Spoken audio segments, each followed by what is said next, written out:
হাইলাকান্দি জেলার রতনপুর কাটাখাল নদীর সংলগ্ন এলাকা রাক্ষসে ভাঙনের ফলে জনগণ নাজেহাল। শীঘ্রই এই ভাঙন প্রতিরোধী ব্যবস্থা গ্রহণ এবং কাটাখাল নদীর সংলগ্ন রতনপুর দ্বিতীয় খণ্ড এলাকার সড়ককে সংস্কারের দাবি জানালো স্থানীয় ভুক্তভোগী জনগণ। এই উপলক্ষে আজ হাইলাকান্দি রতনপুরের দ্বিতীয় খণ্ডে আয়োজিত এক সাংবাদিক সম্মেলনে স্থানীয় জনগণ সহ মন্ডল বিজেপি যুব মোর্চার প্রাক্তন সহসভাপতি মোজাক্কির হাসান লস্কর পান্না জানান যে রাজ্য সরকার কর্তৃক কয়েক কোটি টাকা নদীর ভাঙন প্রতিরোধে এবং সড়ক সংস্কারের জন্য বরাদ্দ করা হলেও বিভাগীয় কর্তৃপক্ষ উদাসীনতা এবং ঠিকাদার ও দালালদের টাকা আত্মসাতের জন্য বর্তমানে সড়ক সংস্কারের কাজ বন্ধ হয়ে আছে। তারা এই বিষয়ে তীব্র ক্ষোভ ব্যক্ত করে এবং অতি সত্বর কাটাখাল নদীর ভাঙন প্রতিরোধে তদন্তপূর্বক ব্যবস্থা গ্রহণ করা সহ নদী সংলগ্ন সড়কের সংস্কারের বন্ধ হওয়া কাজকে পুনরায় শুরু করার জন্য মিডিয়ার মাধ্যমে রাজ্য সরকার এবং হাইলাকান্দি জেলা প্রশাসনের কাছে জোরালো দাবি জানান। আমি প্রথমে সংবাদ মাধ্যমকে ধন্যবাদ জানাই। কিছুদিন আগে সংবাদ মাধ্যমের মানুষ এখানে এসেছিলেন মানে সরকারকে মানে একটা গ্রাউন্ড দেখানোর জন্য, দেখার লাগে মানে জায়গাটা মানে দেখানোর লাগে সরকার থেকে তারা ফাটানি হয়েছে, তারা আমরা হয়েছে। এরপরে দেখা যায় তারা আমরা স্টেটমেন্টও লইছি। স্টেটমেন্ট লওয়ার পরে এখানে যে ঠিকাদার যে আছে ঠিকাদারের লগে তার যোগাযোগ হয়েছে। যোগাযোগ হওয়ার পরে দেখা যায় নিউজটা করা হয়েছে না, মানে ঠিকাদারের লগে তারা একজন সাংবাদিক এসেছিলেন আমাদের হাইলাকান্দি থেকে এসেছিলেন। এরপরে উনি ঠিকাদারের সঙ্গে যোগাযোগ করেছেন। আমি যদি নিউজ মানে আমি নিউজটা যদি হরিলাই তাহলে দেখা যায় আপনার বিল বন্ধ হয়ে যাব, এরকম তারা মাত হয়েছে। এরপরে তাই নিউজটা করছেন না, মানে চুক্তি হয়েছে। আমরা মাতি লগে আমরা আপনি সিপিয়ান ডাইস সাংবাদিক আমরা জানি যে আপনি দেখা যায় এইরকম কর্তা না হিসাবে আপনার সামনে আবার আমি নিরপেক্ষ হিসাবে আপনার কাছে আমরা তুলিয়া ধরি। ব্যাপার হয়েছে কি এই খাসটা হইল গিয়া বর্তমান আমরা AIDF দলের MLO হাইলাকান্দির জাকির হোসেন খান ভাইয়ের খাস ছোট ভাই নাম কলিমুদ্দিন লস্কর কন্ট্রাক্টরের খাম। এখানে দীর্ঘ দেখা যায় যে 3 বছর তাকি দেখা যায় খাত চলের, কিন্তু খাত এখনো পর্যন্ত দেখা যায় কমপ্লিট হয়েছে না, ইনকমপ্লিট। আজকে দেখুন এই ডাইটটা হইল গিয়া রতনপুর ঘাট টু মোহনপুর ঘাট ডাইট।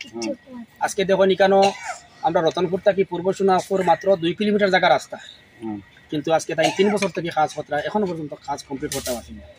আচ্ছা, আপনার সমস্যাটা কি এখানে? যাতায়াতের অনেক অসুবিধা। আজকে দেখুন আমরা রাস্তা এইদিকে আসলো, রাস্তাটা ভাঙ্গিয়া গেছে গিয়া, আর এরপরে দেখা যায় নদীর একদম কিনার দিয়ে দেখা যায় তাই রাস্তাটা বানাইছে না। নদীটা ভাঙ্গিয়ে নিয়ে এখানে নদীটা তো ভাঙ্গিয়া গেছে গিয়া, এইদিকে একটা রাস্তা আসলো, এইদিকে সোজা রাস্তা আসলো, সোজা রাস্তাটা ভাঙ্গিয়ে একবারে নদীতে গেছে গিয়া। নদীর মিডিলে বর্তমানে আগর রাস্তা আছে। বর্তমানে দেখা যায় সরকারের টাকা দিয়েছে রাস্তাটা বানাইবার লাগি, এখনো ভাঙ্গে, কিন্তু এই বাঙ্গনের একদম কিনার দিয়ে বর্তমানে তাই রাস্তাটা নিতে না। কিন্তু এরপরে আপনি দেখুন এই রাস্তাটা প্রতিরোধ করার লাগে বান টান দেওয়া কিছু করছেন না, বান দিছেন, কিন্তু এটা মানে দেখা যায় গিয়া নিম্নমানের কাজ। মানে আদালির আপনার যে নদীর কিনারর মানে নদীর কিনারর মাটি দিয়া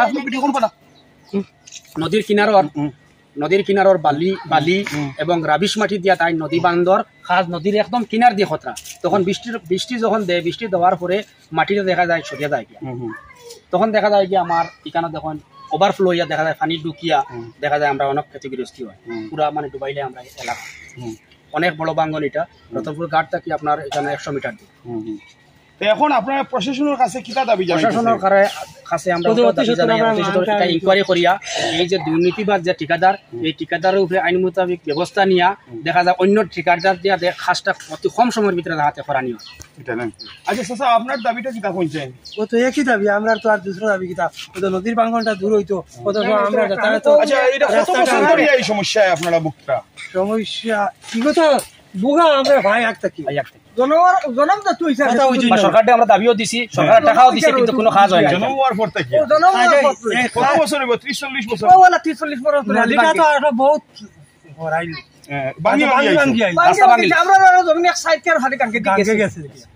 প্রতিনিয়ত এখনো ভাঙে। আচ্ছা আচ্ছা, বুঝছেন না এবারে ঘুরতে তুইছে কে গোলা পানি হাতা রইছো পানি আমাইছে করাই নরেন ফ্লাড হইলে কেমন এখানে এটা একবার সারা মুলাইয়া নে আচ্ছা আচ্ছা, এটা 2 ফুট পানি হই যায় পানি হই যায়। এখন আপনারা সরকার বাহাদুরের কাছে কি দাবি জানাইবা? ঠিকাদার আমরা মানে বদলি লাগে, ভালো এখন ঠিকাদার দিয়া কম সময়ের ভিতরে সরকারের একটা জিও আছে, সরকারের একটা টাইম আছে, যেমন 3 মাসের ভিতরে কাজটা কমপ্লিট হইতো। 3 মাসের ভিতরে আজ 3 বছর হয়ে আছে, কাজ এখনো কমপ্লিট হয়েছে না। হিসাবে ঠিকাদার বদলানি হোক, আর দেখা যায় যে প্লেন এন্ড এস্টিমেট মতো বন্দর মাটি দিয়া যাতে আমরা রাস্তাটা বানাইয়া দেওয়া হয়, যাতে দ্বিতীয়বার যাতে না ভাঙে এবং সরকারের যে পয়সাটা দেয় ওটা দেখা যায় কাজও লাগতে